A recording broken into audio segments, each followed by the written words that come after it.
میں تنویر زمان خان آج ایک خصوصی پروگرام کے ساتھ آپ کی خدمت میں حاضر ہوں۔ میرے ساتھ شریک گفتگو ناروے سے جناب ارشد بٹ ہیں، اور ہم آج جو پاکستان کے اندر صورتحال ڈیولپ ہوئی ہے،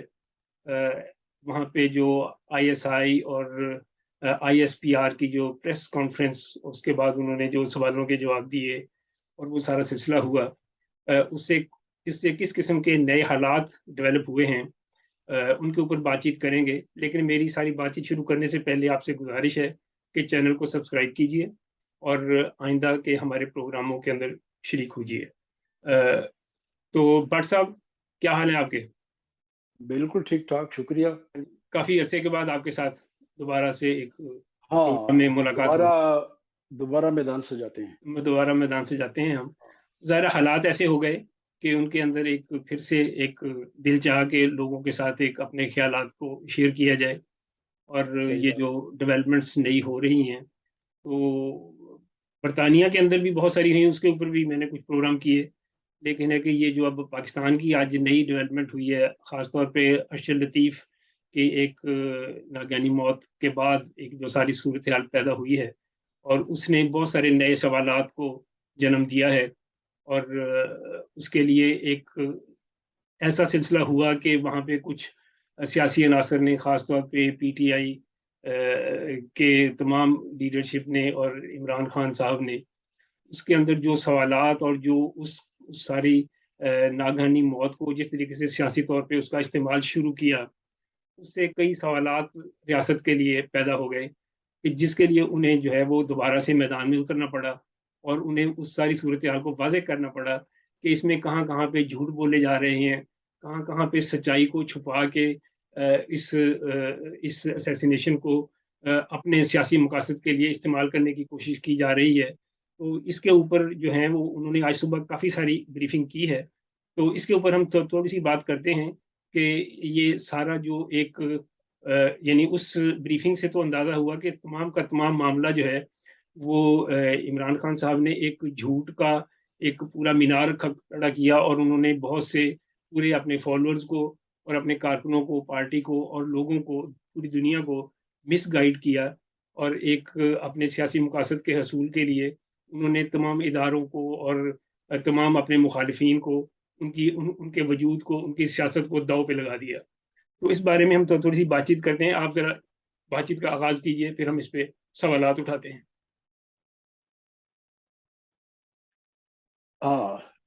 اس میں یہ ہے کہ آج جو اسٹیبلشمنٹ کی طرف سے جو بقول انہوں نے کچھ سچ سامنے لائے ہیں، تو میں یہ سمجھتا ہوں کہ جتنے بھی فریق ہیں اس میں، جو جس کو اپنا سچ موضوع ہوتا ہے اسی کو سامنے لایا جاتا ہے۔ پی ٹی آئی اپنے فائد کے لیے جو سچ ہوتا ہے اس کو لے آتے ہیں، باقی چھپا لیتے ہیں۔ یہی حال اسٹیبلشمنٹ کا ہے، اور یہی حال حکومت کی جماعتوں یا حکومت کا ہے۔ تو اصل میں سچ کیا ہے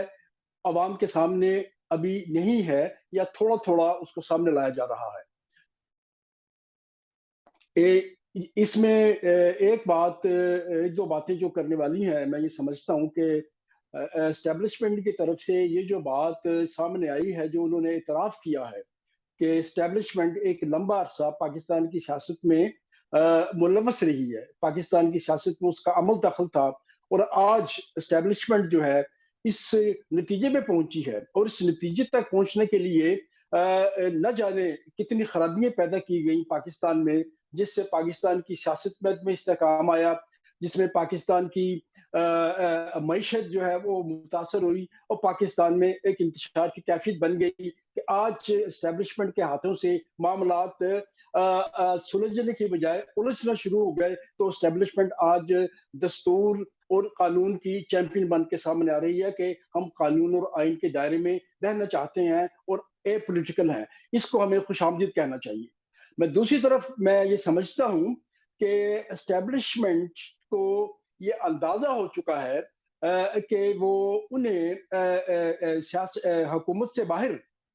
سیاسی مینجمنٹ کرنے کے شاید اتنے فوائد نہیں جتنے اس کے نقصانات ہیں، اور ایک گروہ کی اگر مینجمنٹ کرے تو دوسرا گروہ مخالف اور بدنامی جو ہے مفت میں جو ہے وہ آپ گلے میں ڈال لیں. اس لیے اسٹیبلشمنٹ یہ سمجھتی ہے کہ حکومت میں رہ کے جو جماعت آئے گی، کیونکہ ہاں پہلے اس سے میں یہ بات کروں گا، اس وقت پاکستان کی جتنی مین سٹریم قابل ذکر سیاسی جماعتیں ہیں جو پاور پالیٹکس میں سٹیک ہولڈرز ہیں، وہ ساری سیاسی جماعتیں اسٹیبلشمنٹ کے ساتھ رابطے میں رہتی ہیں، اسٹیبلشمنٹ کے ساتھ تعاون کے ساتھ سیاست کرتی ہیں، اور انہیں اسٹیبلشمنٹ کے ساتھ حکومت میں آ کر کام کرنے میں کوئی ہچکچاہٹ یا رکاوٹ نہیں ہوتی. اور اسی طرح اسٹیبلشمنٹ بھی اس نتیجے میں پہنچ گئی ہے کہ جبکہ اسٹیبلشمنٹ سیاسی مداخلت کیے بغیر ریاستی معاملات حکومت کے ذریعے چلا سکتی ہے، پالیسی معاملات حکومتوں کے ذریعے بنا سکتی ہے، اس پر عمل کر سکتی ہے، تو انہیں حکومت سے باہر سیاسی معاملات میں الجھنے کی کیا ضرورت ہے. جیسے کہ IGI بنائی پیپلز پارٹی کو، وہ بے نظیر کو محترمہ کو باہر رکھنے کے لیے، اور یہ والا عمران پروجیکٹ پچھلے 25-30 سال سے لانچ کیا گیا کہ پیپلز پارٹی اور نون لیگ کو کاؤنٹر کرنے کے لیے. اس پروجیکٹ نے جتنا فائر بیک کیا ہے، اور اس کے نتیجے میں آج اسٹیبلشمنٹ جو ہے جسے کہتے ہیں نا ہاتھوں کا طوطے اڑے ہوئے ہیں. اور میں یہ سمجھتا ہوں کہ میں اس میں بٹ صاحب آپ کی بات میں تھوڑا سا اضافہ کروں کہ اسٹیبلشمنٹ نے جو سلسلہ شروع کیا ہے، اس کے اندر میں نہیں سمجھتا کہ اسٹیبلشمنٹ نے اس طریقے سے کچھ سیکھا ہے. یہ اسٹیبلشمنٹ کے تجربات کا ایک حصہ ہے جو انہوں نے بہت سے کئی دفعہ ایسے جیسے IGI کا آپ نے ذکر کیا، اب اس کے بعد انہوں نے PTI کو لانچ کرنے کا سلسلہ بنایا، اور بلکہ اس میں کیونکہ عمران خان ایک ہوشیار آدمی ہے، اور اس نے مطلب ہے کہ ایک اسٹیبلشمنٹ کو جس طریقے سے استعمال کر کے اپنی ایک پوزیشن کو بلند کیا سیاسی طور پہ، اور اسٹیبلشمنٹ اس کے اندر استعمال بھی ہوئی، لیکن اسٹیبلشمنٹ کا خیال تھا کہ شاید وہ اس کو اپنے ساتھ چلائیں گے تو اگلے 10-12 سال 15 سال ان کے آسانی سے نکل جائیں گے، لیکن وہ سارے کا سارا بیک فائر ہو گیا. اور اس کے بعد جو ہے وہ ایک ان کو نیا ایک چیز لرن کی انہوں نے کہ اتنی زیادہ انوالومنٹ کی ضرورت نہیں ہے. میں نہیں سمجھتا کہ اسٹیبلشمنٹ نے یہ سیکھ لیا ہے کہ ہم باہر رہیں گے. میں نہیں سمجھتا کہ اسٹیبلشمنٹ کے بغیر پاکستان میں کوئی ریاست کا کوئی ایسا سلسلہ چل سکتا ہے. آج بھی جو ہمارے سیاستدان ہیں وہ یہ سمجھتے ہیں کہ جی وہ نظریاتی سرحدوں کے محافظ ہیں، وہ ہماری جغرافیائی سرحدوں کے محافظ ہیں. آج ہی بلکہ رانا ثناء اللہ یہ بات کہہ رہے تھے. یہ کون سی نظریاتی سرحدوں کی یہ محافظ ہیں؟ کون سا نظریہ ہے ان کا؟ یہ کیا کرنا چاہ رہے ہیں؟ یہ ایک اسٹیبلشمنٹ نے بھی اپنے طور پہ پچھلے 75 سال میں جو ناقابل معافی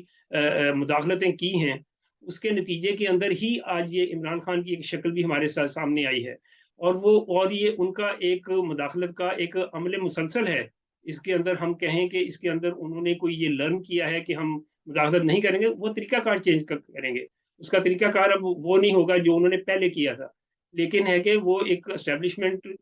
نے اس کے علاوہ صرف انہوں نے انہی سے جان نہیں چھڑائی کہ آپ کہیں کہ جی انہوں نے صرف PTI اور پیپلز پارٹی سے جان چھڑا رہے تھے. انہوں نے پاکستان کے نیشنلسٹوں کو بھی مارا ہے، انہوں نے وہاں کے بائیں بازو کے لوگوں کو بھی اٹھنے نہیں دیا، انہوں نے کوئی اور فورسز کو سر نہیں اٹھانے دیا، جس کا نتیجہ ہوا کہ آج ان کے پاس آپشنز کم ہو گئی ہیں.